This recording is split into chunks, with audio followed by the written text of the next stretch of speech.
A paz do Senhor, no AD Entrevista de hoje nós vamos iniciar uma série de entrevistas com o tema Assembleia de Deus e a sua organização. Vamos falar como ela se organiza como uma instituição de pessoa jurídica e também religiosa no âmbito nacional, estadual e também local. E para dar introdução a esse tema, vamos ter um papo, uma conversa bem interessante e produtiva com o pastor César Augusto Flora. E no louvor, a participação especial é da irmã Rosana Germano. Não saia daí, voltamos já com a entrevista de hoje. Fique conosco.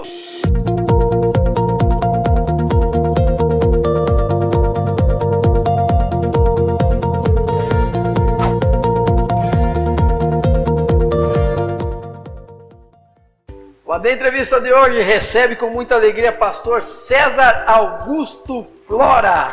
É o senhor pastor César. Pai do senhor pastor Rogério. Prazer ter você aqui, obrigado por ter aceito o convite, espero que você goste e o tema que nós vamos abordar aí é bem a sua área, né? Eu fico honrado pelo convite, é um prazer poder contribuir aí com a igreja e com o programa também. Tenho certeza que vai ser muito bom. Pastor César, teologia pela Sul-Americana, formado em teologia pela Sul-Americana, pós em Bíblia. Isso, pela e casa hoje é também. Professor lá na Sul-Americana também. Conta pra nós alguma coisinha assim. E eu digo assim, ainda nos tempos vagos, ou melhor, né? Isso nos tempos vagos.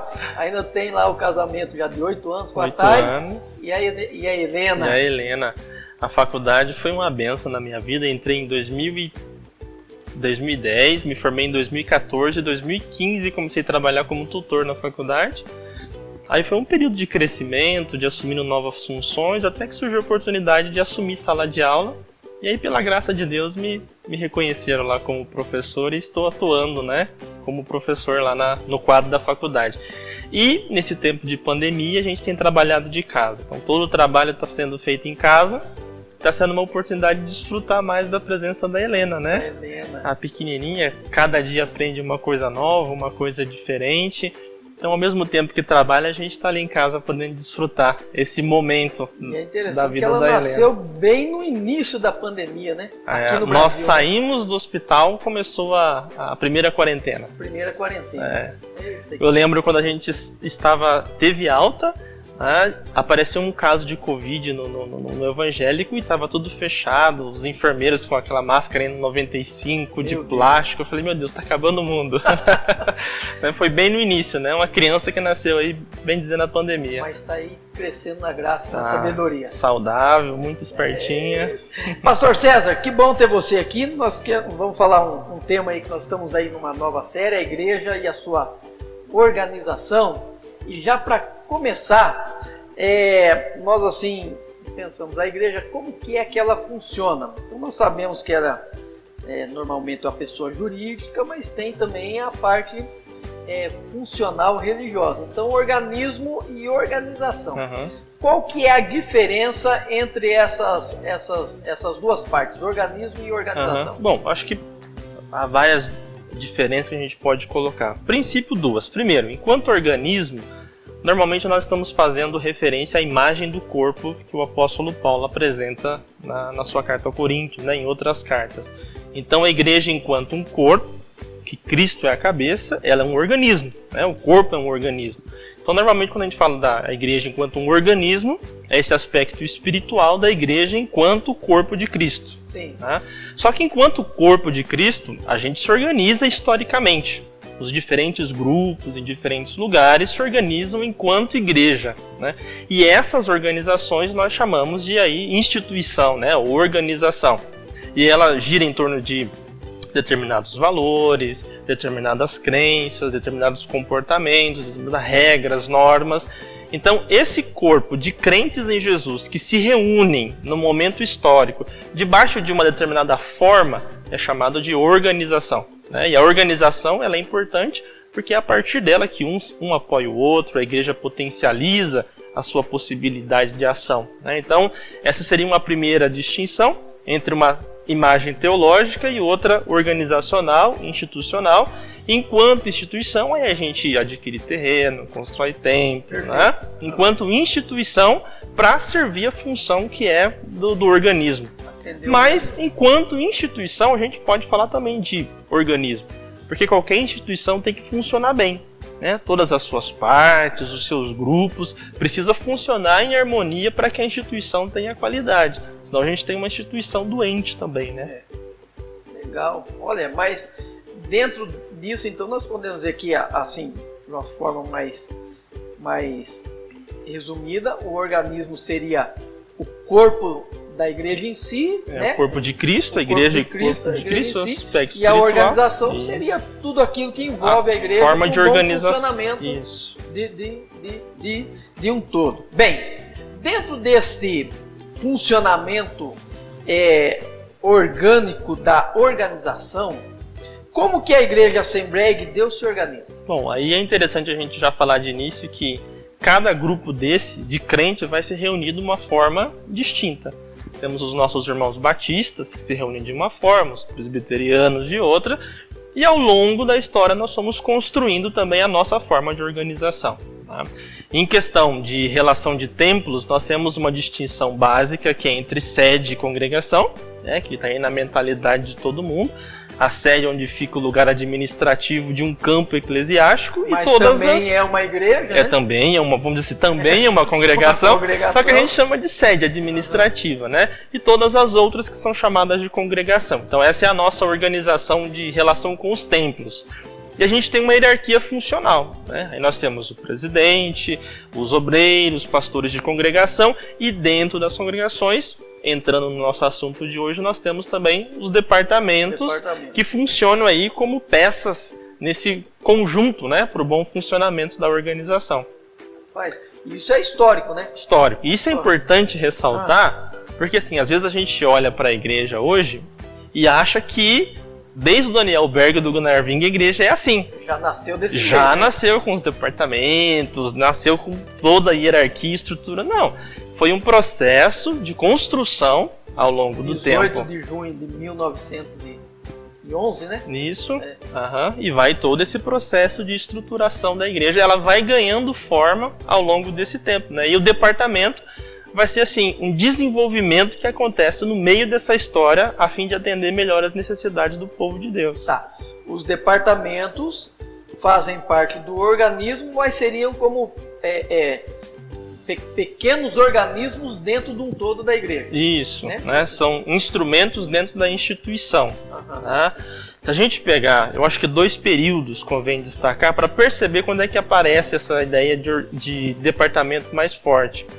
Temos um primeiro período que vai de 1911 até 1948. Tá? Nesse primeiro período nós temos a fase de implantação e a primeira expansão da igreja.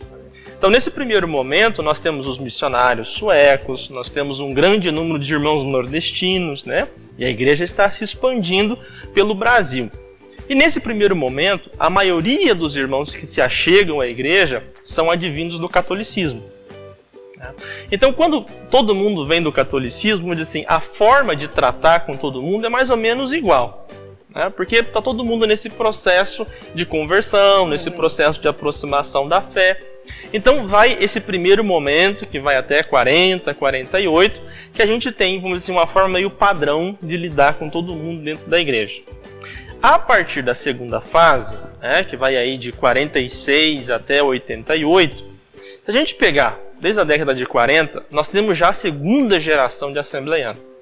Essa segunda geração já nasceu, como assim, dentro da igreja. Nasceu dentro da igreja, né? Enquanto a primeira geração é de conversos, a partir da década de 35, 40, nós já temos um bom número de membros que nasceram, o crescimento vegetativo da igreja. E daí nisso eles já nascem dentro de uma organização e organismo já nascem assembleianos.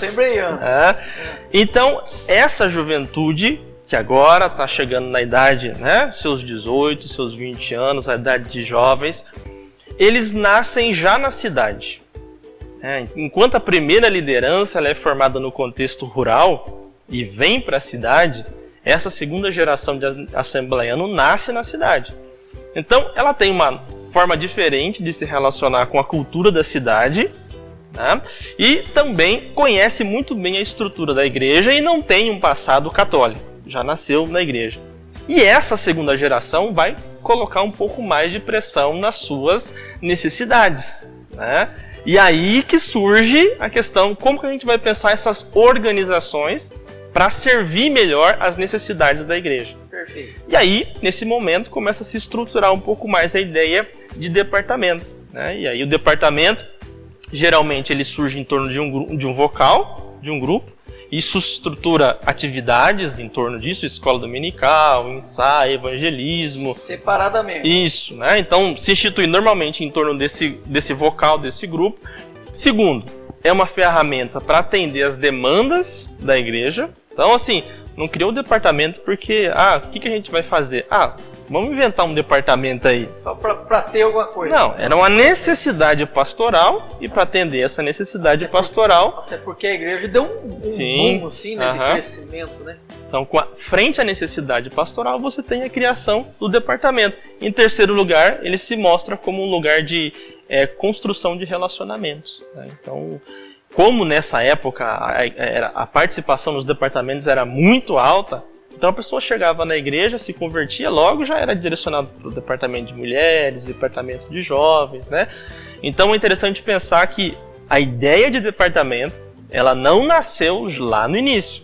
Depois de algum tempo de caminhada da igreja, frente à necessidade que surge, a ideia de departamento vai se estruturando e vai ganhando corpo ao longo do tempo, né? Então, é um processo histórico de uma igreja que, a fim de testemunhar e pastorear melhor o seu povo, vai pensando como atender essas demandas que aparecem. E dá para dizer que, ao mesmo tempo que ela se fortalece como instituição, se fortalece na forma de organismo também. Sim. Para você cuidar melhor do organismo, você precisa de uma boa organização.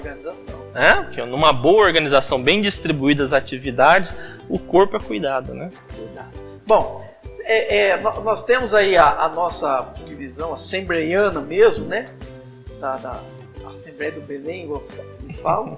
Nós temos aí, na questão da corporação dos ministros, nós temos a nossa convenção nacional, a nossa convenção estadual, que é a CIEADEP, a Convenção no caso do Paraná, da Assembleia de Deus do Estado do Paraná, que é dividido em campos eclesiásticos, e nós aqui em Cambé nós somos um campo eclesiástico, com a central, as congregações, e a AGCAM, Igreja Evangélica Assembleia de Deus de Cambé.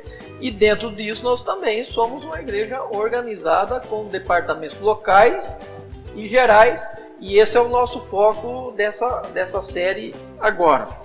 E como foi que nasceu nesses departamentos? Nós temos aí pelo menos dois que são os mais históricos e os mais antigos, que são os departamentos de jovens, mocidade e círculo de oração. Esse departamento de jovens, como é que foi que nasceu, se criou? Você já deu uma palhinha, mas aí... E é interessante falar, nesse momento, mocidade, né? A mocidade, No primeiro momento é esse o nome, Departamento de Mocidade, né? A mocidade. Tem um historiador da Igreja Assembleia de Deus, um dos pastores da Igreja Assembleia de Deus de Perus. Ele fez um trabalho de pesquisa no doutorado dele sobre a história da igreja, bem interessante. Depois eu mostro o livro aí para quem quiser adquirir. E ele faz uma análise nos jornais Boa Semente e Mensageiro da Paz das décadas de 20 e 30. Ele diz que nessas décadas não se menciona a questão da presença dos jovens na igreja. Não que não tivessem jovens, mas não menciona um trabalho específico com a juventude nessa fase. Apenas a partir da década de 40 que alguns artigos começam a aparecer no Mensageiro da Paz, em outros veículos, refletindo como é que a igreja ia agir pastoralmente com esses jovens. Uma mocidade. Então, é a segunda geração de assembleiano, né, como a gente já comentou, que nasce no urbano, que vai desenvolver essa questão dos departamento de jovens.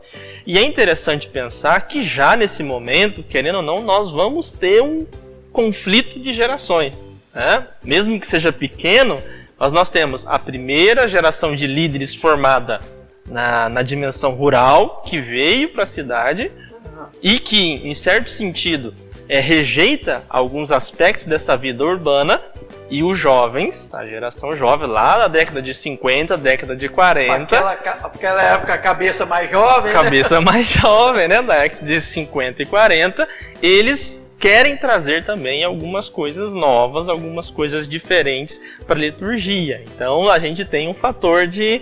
Já naquela época, né, um fator de tensão entre a presença das demandas do grupo mais jovem e uma liderança mais antiga, com outro tipo de formação, né? Mas a igreja vai conseguindo lidar com isso ao longo do tempo, aí, né? Então que nasce aí o departamento da mocidade. Isso. Então aí os jovens vão conquistando o seu espaço, né? Conquistando o seu espaço, se estruturando, se colocam como um fator de mudança dentro da igreja. Por exemplo, nessa época que alguns ritmos diferentes começam a entrar dentro da igreja, né? Musicais. Com ritmos musicais, vamos dizer assim, condizentes com a época. Né? Então, alguns ritmos novos começam a entrar. Alguns instrumentos chamados de mundanos, por exemplo, a bateria. Meu Deus. Né? Então, foi nessa época que a bateria também vai ingressando na Igreja Assembleia de Deus. Claro, o processo, algumas demoram um pouco mais. E também as palmas. Por muito tempo alguns pastores tiveram assim um problema muito grande com essa questão das palmas, né? Então você vê, nasce um departamento para atender uma demanda pastoral, tem as suas exigências e a partir dessa articulação algumas transformações vão se estabelecendo na nossa cultura naquele momento, né? E na liturgia também, isso, né? Que depois se consolidam, né? Depois vira tradição. E aí vai passar para a próxima geração, né? Mas assim, houve alguns conflitos esse é o livro, né? Onde a luta se travar, Mostra ali, pastor, do Maxwell Fajardo, Onde a luta se travar. E ele cita um trechinho de uma entrevista do pastor Cícero Canuto de Lima, na década de 70. O pastor Canuto diz assim: e quanto à obra de Deus, ali testificava-se nas casas e o povo ia se convertendo. Converteram-se muitos moços e nunca houve esse barulho de culto da mocidade nem nada. Tinha o culto da igreja. O Senhor batizava com o Espírito Santo até os pequeninos, os meninos e aqueles que se convertiam ficavam crentes. Então é interessante a expressão que ele fala, esse barulho do culto da mocidade, né? Representando essa força de renovação que já na década de 40 e 50 a mocidade se apresenta para a igreja, né? Para a igreja. E aí vai se fortalecendo e nós temos aí hoje, podemos dizer, né, uma potência. Sim, muito forte. Se consolida o departamento de mocidade e algumas práticas tradicionais. Por aí você tem um departamento e aquelas práticas que tradicionalmente marcam o departamento, que é o grupo que canta, o ensaio que tem, algumas atividades paralelas e, né, nós estamos aí há quase 2 anos sem, muita gente sentindo falta já, o congresso, né?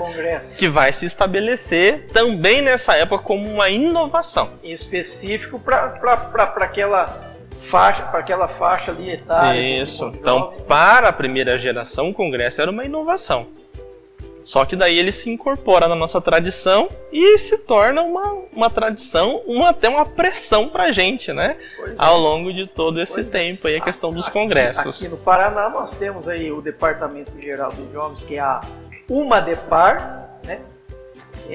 E aqui nós temos os departamentos de mocidades locais nas congregações, mas o nosso departamento geral, inclusive, nós vamos estar aí na entrevista com os coordenadores no próximo programa, que é o Mardicam e o Uniagicam, que agora tem aí o União da Mocidade e a União dos Adolescentes. Sim. Dos adolescentes novos desafios pastorais se apresentam e você precisa trabalhar de forma diferente, né? Aí vai... Outro departamento que nasce também aí nesse muito forte. Isso aí, muito forte. Eu acho que um dos mais fortes da igreja, mais né? Mais fortes e um dos mais trabalho, podemos dizer assim. Trabalham muito. Círculo de oração. As mulheres. Eu acho que é um capítulo assim que merece muita atenção. Papel das mulheres na igreja pentecostal, na igreja assembleia.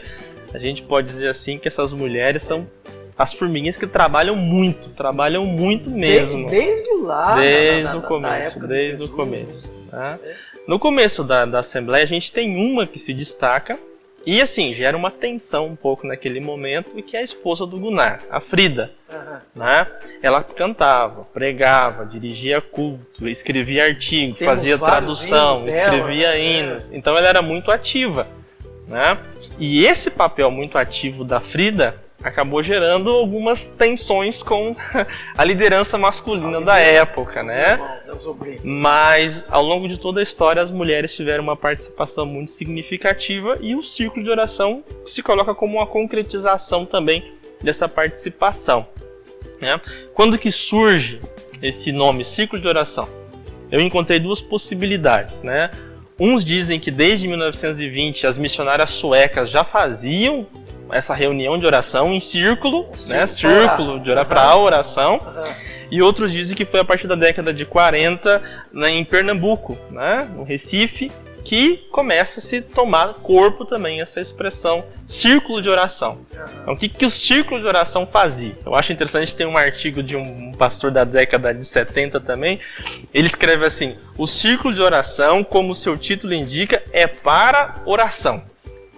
Então nasce nesse primeiro momento como uma atividade de oração para essas mulheres, desenvolvendo um espaço, né, para que elas possam se expressar, cantar, pregar e etc. Então nasce nesse primeiro momento com essa perspectiva, né?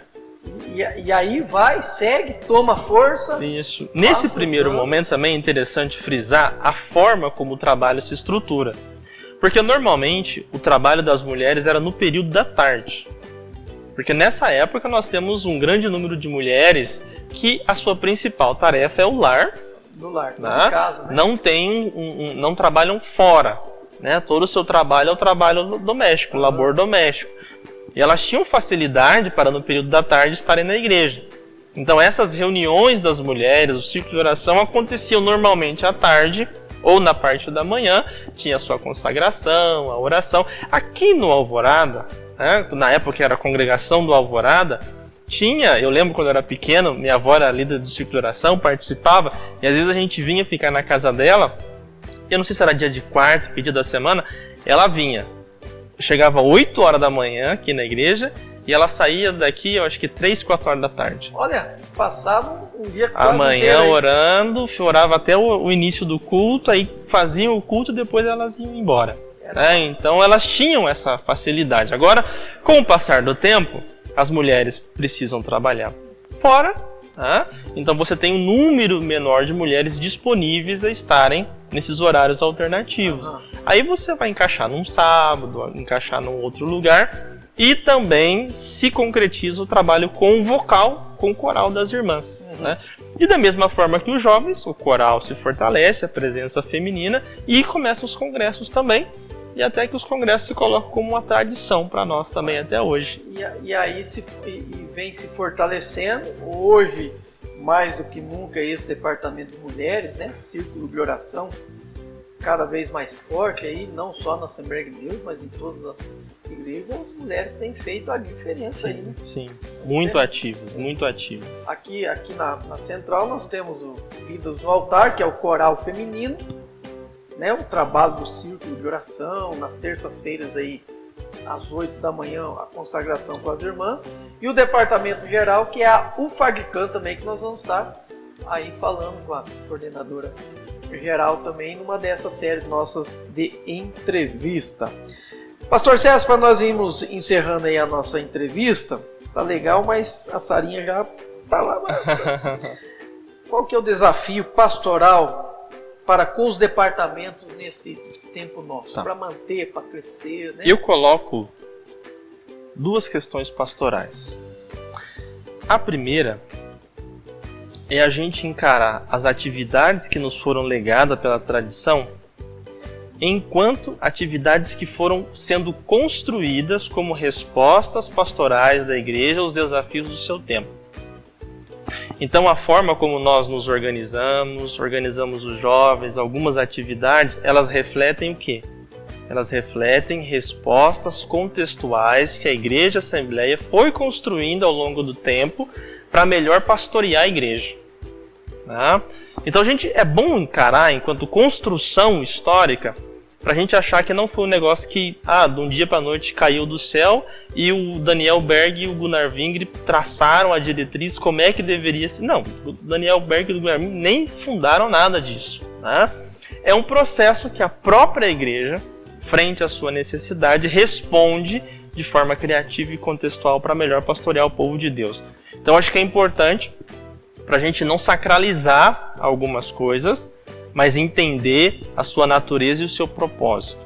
Então, o primeiro é esse, entender como um processo de construção, como resposta aos desafios. Segundo, acolher de forma criativa essa tradição. Porque muitas vezes há dois sentimentos. Ou vira tradicionalismo, que daí a tradição morre. Você simplesmente passa a replicar um modelo que às vezes já não faz mais sentido e virou tradicionalismo. Então o tradicionalismo não é bom. Mas a tradição é viva. Se a tradição é viva, você pode tirar sempre recursos novos da tradição, daquilo que você é. Então eu acho que o outro desafio nosso é esse. A pandemia trouxe, mostrou alguns desafios, talvez algumas fraquezas nossas, algumas coisas pastorais que a gente precisa se atentar. E dentro dessas coisas eu destaco como melhor responder aos desafios pastorais do nosso tempo. Então é momento de pensar, de avaliar, de ver como a igreja pode corresponder de forma tanto criativa, acolhendo essa tradição com muito carinho, com muito respeito. Já temos 100 anos de história, né? Mas saber que essa tradição é uma construção do povo de Deus enquanto exerce o seu ministério, a sua função de apacentar o corpo, de organizar o corpo para que o corpo cresça. Então acho que são esses dois desafios. Primeiro, encarar o caráter histórico e segundo, acolher com alegria, mas com criatividade para a gente melhor atender as necessidades pastorais do nosso tempo. E se me permite, dentro dessa sua colocação, eu acho que não é só um desafio, mas uma necessidade também. Sim, né? Uma necessidade. Para continuar promovendo o crescimento. Esses dias, né? Você mesmo pregou aqui, pastor César, plantar, regar, colher, né? Então, sim, sempre a terra tem que estar sendo aí lançada a semente para produzir. Pastor César, maravilha, Deus abençoe. Amém. Muito bom, espero que você tenha gostado, né? Pastor César, gente, é sério desse jeito aí, é filósofo, né? Mas também tem os particulares dele. Quer conhecer um pouquinho mais? Resposta rápida, pastor César. Vamos lá. Viu? Rapidinho, viu? Só para nós encerrarmos aqui. Um livro da Bíblia. Vou falar dois. Lucas e Atos. É o do mesmo autor, né? É a continuação da história. Começa com Cristo e a continuação dos primeiros anos da igreja. Eu adoro Atos. Principalmente 2:42 ali, eu acho um espetáculo. Sim. Aquele texto, né? Um versículo da Bíblia. Eu vou falar talvez uma perícope, Efésios 4, a partir do versículo 11, quando fala dos dons ministeriais, e daí fala do crescimento da igreja depois. Nós estamos num processo aqui na Sentada, a gente conversar um pouco, né, com os líderes e pensar esse crescimento que se dá pela justa cooperação de todas as partes. Essa expressão tem me marcado muito. Né? Então hoje um texto seria esse de Efésios capítulo 4, a partir do versículo 11. Do verso 11. Gosta da harpa, pastor César? Muito. Gosta de cantar? A minha voz era boa. Ultimamente, se eu canto um hino, não aguento mais cantar o segundo. E qual o hino assim, que marca o que você O gosta? Bom Pastor Buscou-me. 156. Representa uma fase, talvez um dia a gente pode falar sobre isso, uma fase de crise de fé que eu tive, né? E marcou muito essa fase de crise de fé.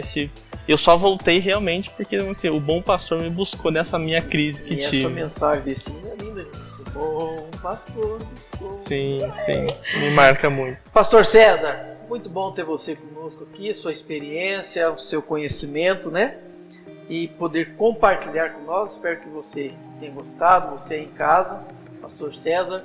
E com certeza virá outras vezes aí para nos abençoar. Quer falar um pouquinho, suas considerações finais? Se quiser falar da Faculdade Sul-Americana também, né? Tem os cursos lá e tal. Em primeiro lugar, um prazer estar com vocês, compartilhando esse primeiro momento aqui dessa série, né?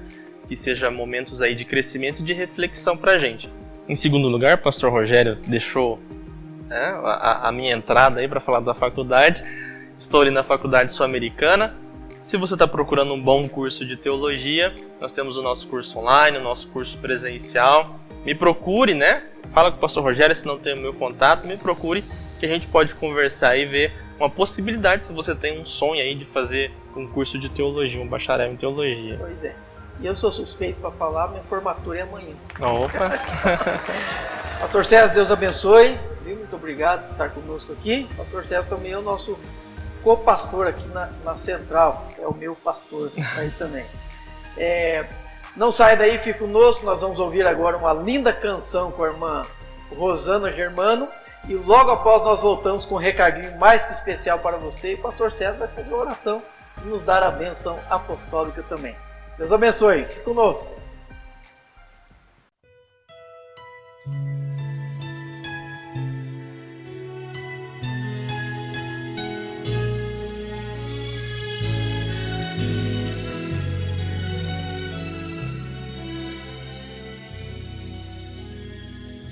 O movimento do coqueiro que do barco moço avistou na beira da praia.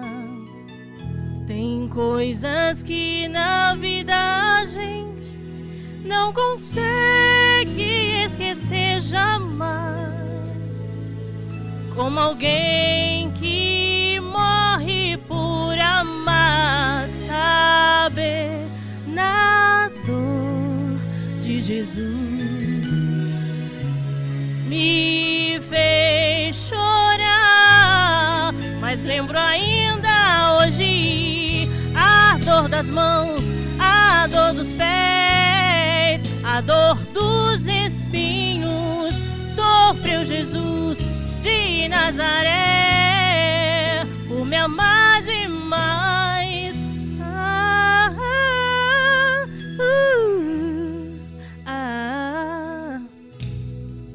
Sentado à beira da estrada, vejo tanta gente sem viver, sem gozar a vida. São insensíveis a saber do grande ato de Jesus na cruz, que morreu por todos nós. Saber na dor de Jesus me fez chorar, mas lembro ainda hoje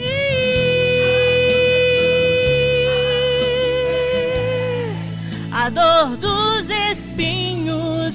Sofreu Jesus de Nazaré por me amar demais.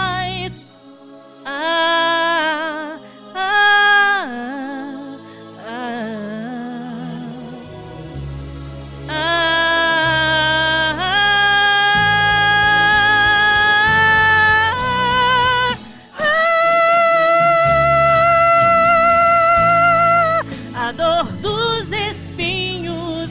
Sofreu Jesus de Nazaré por me amar demais. A dor das mãos, a dor dos pés, a dor dos espinhos. Sofreu Jesus de Nazaré por me amar demais. Obrigado, Jesus. Meus queridos irmãos, após nós ouvirmos esta linda canção, nós temos um recadinho especial para você. Você pode entrar no Facebook da igreja, clicando neste link que está aqui abaixo, e você vai concorrer, vai seguir as regras, as nossas regras lá, e vai concorrer a um brindezinho do AD Entrevista. Clique nesse link, você vai entrar diretamente no Facebook da nossa igreja e lá vai ter todas as regras, como que você faz para participar. E no próximo programa do AD Entrevistas nós estaremos sorteando uma lembrancinha para você. Participe! Partindo para o encerramento da entrevista de hoje, pastor César esteve conosco. Nós queremos entregar para ele aqui uma lembrancinha, pastor César, Obrigado, da pastor sua Rogério. coleção. Você tomar aquele café moído na hora lá. Muito bom. E o pastor César vai fazer as considerações finais, uma oração e também vai nos dar a bênção apostólica. Vamos orar? Senhor, nós te damos graças, porque o Senhor é aquele que tem sustentado a sua igreja ao longo de toda a história. O teu Espírito é aquele que nos trouxe até aqui e que nos conduzirá no meio dos desafios que virão. Que o Senhor nos dê graça e sabedoria para pensarmos o nosso tempo, respondermos com inteligência, com sagacidade, a fim de que possamos cumprir a nossa missão enquanto igreja, pastorear o povo de Deus e que o povo cresça, o corpo cresça, a igreja seja edificada e a missão da igreja no mundo possa ser concretizada.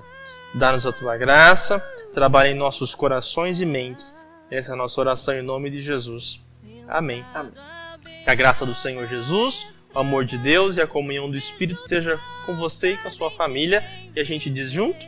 Amém. Deus abençoe. Sem gozar a vida, são insensíveis a saber do grande ato de Jesus na cruz, que morreu por